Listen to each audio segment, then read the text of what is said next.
Aku bersaing dengan maduku. Hancur hatiku setelah tahu suamiku menikahi mantan terbaiknya dengan alasan karena masih ada rasa di antara mereka. 10 tahun pernikahanku tak cukup membuat suamiku bersyukur dan bisa setia denganku.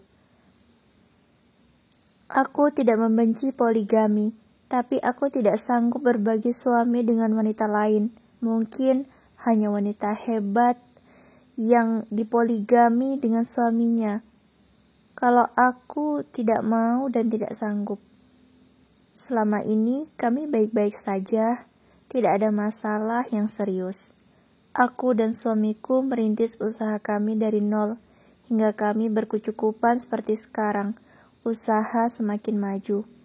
Tapi setelah semua membaik, suamiku malah menduakan aku dengan mantan kekasihnya zaman kuliah. Suamiku telah gagal menjaga pandangannya. Dia diam-diam menikahi mantannya. Aku hancur dan sakit, tapi aku bertekad tidak mau kalah dan menyerah. Aku akan kembalikan suamiku ke keluargaku. Aku akan berjuang agar anakku tidak kehilangan ayahnya. Aku mulai dengan menyadarkan suamiku. Aku akan tunjukkan pada suamiku siapa yang baik di antara aku dan maduku. Aku biarkan maduku belajar merawat anakku dan ibu mertuaku.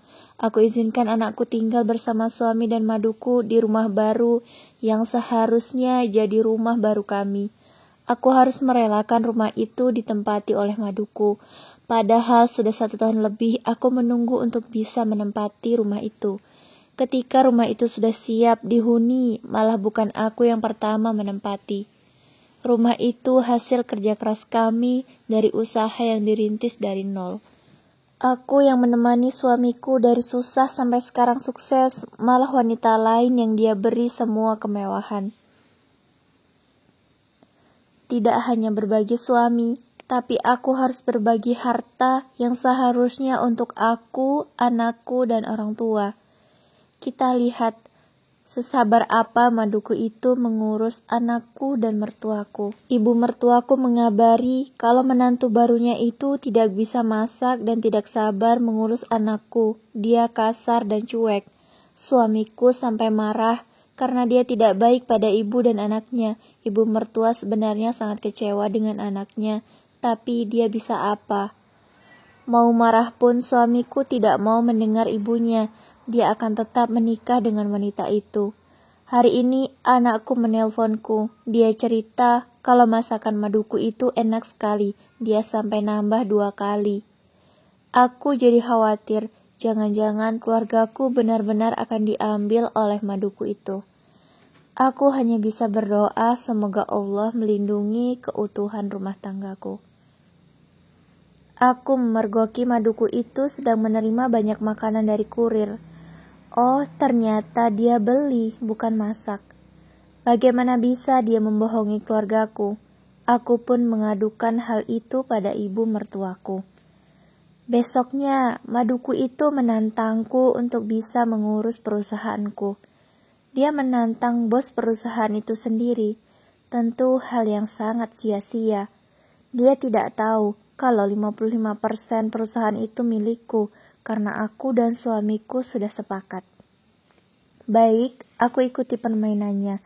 Tentu aku bisa memenangkan kompetisi kali ini. Klien pun setuju bekerja sama dengan perusahaan kami. Dengan sangat elegan, aku memecat maduku itu dari kantorku. Dia tidak terima dan kaget setelah tahu fakta yang sebenarnya. Suamiku pun menyadari dan ingat kembali bagaimana dulu kami berjuang bersama agar bisa sukses. Dia pun menyesal sudah menduakan aku. Aku pun tegas meminta agar suamiku bisa memilih aku atau maduku. Aku rela jika dia ingin memilih maduku.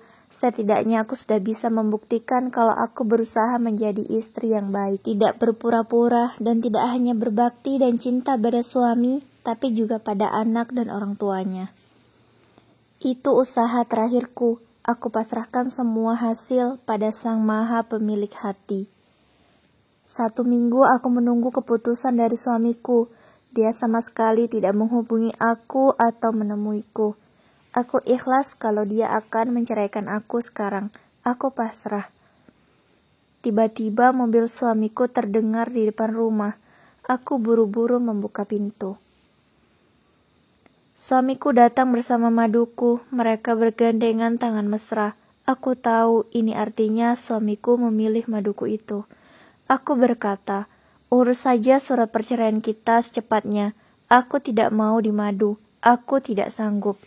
Suamiku tiba-tiba berlutut meminta maaf. Dia melepaskan tangan madunya dan berkata dia memilihku dan menyesal sudah mengkhianatiku. Dia menceraikan maduku saat itu karena mereka memang hanya menikah siri.